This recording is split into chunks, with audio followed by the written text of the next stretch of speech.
اعوذ باللہ من الشیطان الرجیم بسم اللہ الرحمن الرحیم الحمد للہ والصلاۃ علی علیہ اما بعد بسم اللہ الرحمن الرحیم اللہم صلی علی محمد وعلی محمد وعجل فرجہم۔ سامعین محترم، امید کرتا ہوں کہ آپ سب خیر و عافیت سے ہوں گے اور دعا گو ہوں کہ اللہ رب العزت تمام مومنین کو اپنی حفظ و امان میں رکھیں۔ سامعین محترم، سب سے پہلے تو حمد ہے اس پروردگار کی جس نے ہمیں انسان بنایا اور انسان بنانے کے بعد محمد وآل محمد کا محب بنایا۔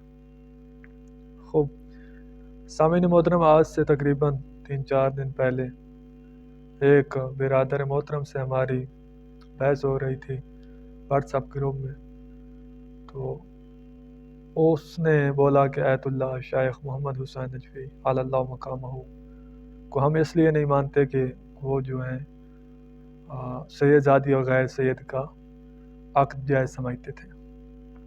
ہم اس لیے ان کو غلط کہتے ہیں، برا بھلا کہتے ہیں، ہم اس لیے ان کی نظریات اور ان کی کتب اور یعنی اس شخصیت کو پسند نہیں کرتے، اچھا نہیں سمجھتے، اس لیے ہم گالیاں گلوچ دیتے ہیں۔ تو ہماری اس سے جو بحث تھی وہ اس موضوع پہ تو نہیں تھی، مگر ہم نے حوالہ دیا نجفی صاحب کی کتاب کا، تو اس نے بیچ میں یہ بول دیا کہ ہم ان کو اچھا نہیں سمجھتے، تو انہوں نے باقاعدہ بہت سارے غلاظت سے بھرے ہوئے الفاظ کے ساتھ یعنی بولا، تو ساتھ ہم نے پھر بڑے احتراماً پوچھا کہ آپ کیوں نہیں ان کے نظریات کو قبول کرتے، یا ان کو آپ کیوں ان الفاظ کے ساتھ پکار رہے ہیں۔ تو اس برادر نے جواب دیا کہ یہ سید زادی اور غیر سید کا نکاح جائز سمجھتے تھے، عقد جائز سمجھتے تھے، تو باقاعدہ انہوں نے فتویٰ دیا ہوا تھا، تو ہم اس لیے ان کو اچھا نہیں سمجھتے، یہ دشمن آل محمد ہیں، دشمن خدا ہیں، یہ ہے وہ ہے۔ اس طرح کی اس نے بہت ساری فضول باتیں کی، تو ہم نے اس کو بولا کہ آپ جو ہے نا ہمیں ان کا فتویٰ جو ہے نا وہ بھیج دیں، ان کی کتاب کا کوئی حوالہ دینے جس میں انہوں نے یہ لکھا ہو۔ تو انہوں نے بولا کہ ان کی کتابوں میں ہے، میں نے سنا ہے۔ تو میں نے بولا سنا تو آپ نے ہوگا، کافی چیزیں آپ سنتے رہتے ہیں، تو کچھ نہ کچھ حوالہ ہمیں تک پہنچا دیں تو بہتر ہوگا۔ وہ بیچارہ کہتا ہے نہیں، میں نے سنا ہے ایک مولانا کے منہ سے، ایک دو ذاکرین اور خطبہ کے منہ سے۔ تو بہت کوشش کی، اس نے بولا کہ نہیں میرے پاس نہیں ہے، آپ خود ہی تحقیق کریں۔ تو میں نے بولا بھائی ہم کیا تحقیق کریں، ہم نے تو قبلہ کی تقریباً سب کتب کا مطالعہ کیا ہوا ہے اور ان کی مجالس وغیرہ بھی سنی ہیں، تو ہمیں تو پتہ ہے ان کا جو نظریات ہے۔ تو اس نے بولا کہ کیا ہے، میں نے پھر اس کو قبلہ کا وہ جو نظریہ ہے جو میں آج آپ لوگوں کے سامنے بھی پیش کرنا چاہتا ہوں وہ پیش کیا، تو پھر وہ الحمدللہ وہ آدمی اس نے معذرت کی، اس نے بولا کہ میں آج کے بعد قبلہ کے بارے ایسے الفاظ نہیں بولوں گا، اور قبلہ کی مغفرت کے لیے اس نے دعا کی، اور اس نے بولا کہ میں حتماً قبلہ کی شخصیت کو پڑھوں گا، قبلہ کی کتب کو پڑھوں گا۔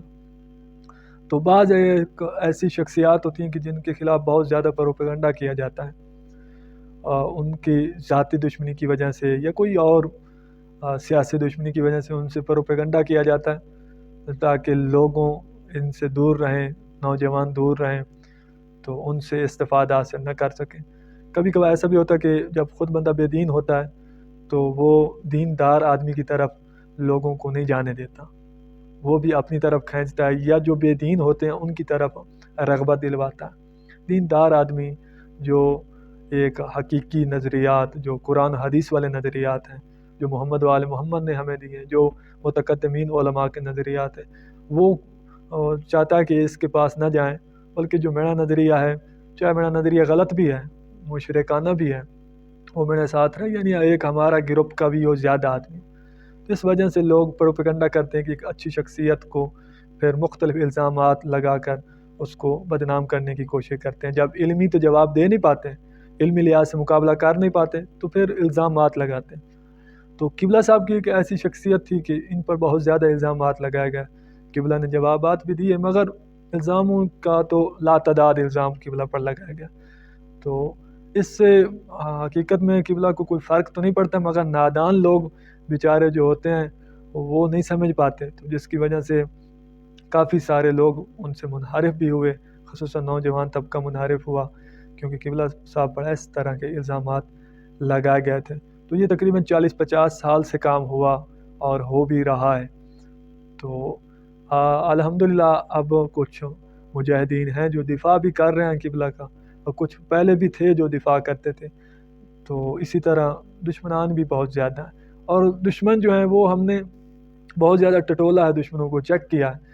کسی دشمن میں علمی کوئی صلاحیت نہیں ہے، اکثریت جاہل ہیں، قبلہ کی کتب نہیں پڑھی ہوئی، قبلہ کی تقریر نہیں سنی ہوئی، حتیٰ کہ کچھ ایسے بھی ہیں جنہوں نے قبلہ کو دیکھا ہوا بھی نہیں ہے۔ اور یہ تقریباً جو میموری حضرات ہیں، یعنی ٹوپی ڈرامے والے، یہ اکثر قبلہ کی ایک کتاب کا بھی انہوں نے مطالعہ نہیں کیا ہوا، سنی سنائی انہوں نے ماری ہوئی ہے، تو عوام کو بھی یہ گمراہ کرتے ہیں۔ خوب، تو وہ نظریہ یہ ہے کہ جس پر قبلہ کو بہت زیادہ بدنام کیا گیا، وہ نظریہ یہ ہے کہ قبلہ سید زادی اور غیر سید کا عقد جائز سمجھتے تھے، جبکہ قبلہ صاحب اس طرح کا کبھی نہ قبلہ نے لکھا، نہ ہی جائز سمجھا، اور نہ ہی قبلہ نے کبھی کسی تقریر میں بولا، نہ عقد پڑھا، نہ اس طرح کی محفل میں بیٹھے۔ تو آج میرے ہاتھ میں کتاب ہے قبلہ کی، جو سوالات لوگوں نے کیے، تو اس کے جوابات اس میں موجود ہیں۔ اس پہ کتاب لکھی گئی ہے، 450 سوالات کے جواب ہیں اس میں، 450 سوالات کے شافی کافی جوابات۔ یہ ایک بہت مشہور قبلہ کی کتاب ہے۔ تو اس کو ایک مولانا نے مرتب کیا، وہ قمی صاحب تھے۔ تو اس میں سوال کیا گیا قبلہ سے کہ مشہور ہے کہ آپ نے اپنی کتب میں یہ لکھا ہے کہ سید زادی کا نکاح غیر سید سے جائز ہے، تو اس میں کہاں تک صداقت ہے؟ یہ سوال کیا گیا۔ تو قبلہ نے فرمایا کہ میں نے اپنی کسی کتاب یا اپنی کسی تحریر میں ایسا کوئی فتویٰ نہیں دیا۔ یہ ڈنڈولا پیٹنے والے، اپنی اور عزت سادات کو اچھالنے والے حضرات اگر میں نے کسی کتاب یا میں نے کسی تحریر سے اس کا کوئی ثبوت پیش کر دیں تو میں اس کو منہ مانگا انعام دینے کو تیار ہوں۔ یہ کس نے بولا ہے؟ قبلہ نے بولا ہے۔ پھر قبلہ نے آگے کیا فرمایا؟ کوئی ہے جو یہ انعام حاصل کرے؟ قبلہ نے چیلنج کیا ہے کہ کوئی ہے جو یہ انعام حاصل کرے، یعنی قبلہ نے تو چیلنج کر رکھا ہے کہ نہ میں نے تحریراً لکھا ہے، نہ تقریراً کہا ہے، اور نہ ہی کوئی کسی کتاب میں ہے بھی نہیں اس طرح کا میں نے نظریہ۔ قبلہ ساری زندگی اس نظریے پہ خاموش رہے، کبھی قبلہ نے نہیں بولا اس بارے میں سید زادی کا غیر سید سے جائز ہے اور غیر سید کا سید زادی سے جائز ہے، اس طرح کے قبلہ نہیں بولا کبھی بھی۔ اچھا، پھر دوسری کتاب ہے میرے ہاتھ میں، اب میں آپ کو نکال کے بتاؤں،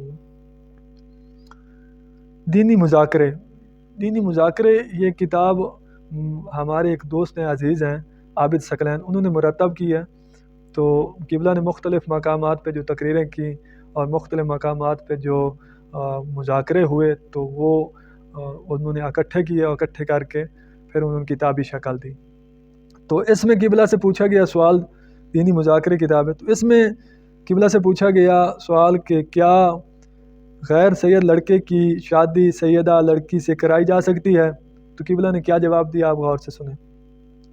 ہم نے اس کے متعلق نہ کبھی لکھا ہے نہ زبانی کہا ہے، لہذا جو ایسا کرنا چاہتا ہے وہ عراق، ایران اور لبنان میں موجودہ مہاراجہ کرام کی طرف رجوع کرے۔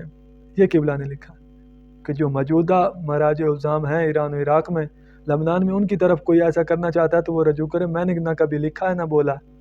تو قبلہ تو اس طرح کا نظریہ رکھتے تھے۔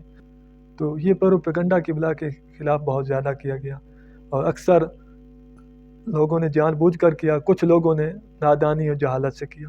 تو میں مومنین سے گزارش کروں گا، آپ بھی ذرا دوسرے پہ گالی گلوچ دینے سے یا الزام تراشی سے پہلے تحقیق کیا کریں، اور میں برادران سے گزارش کروں گا کہ ہمارے اس کلپ کو آپ جہاں تک ممکن ہو آپ پھیلائیں، تاکہ مومنین کو حقیقت کا پتہ چل سکے۔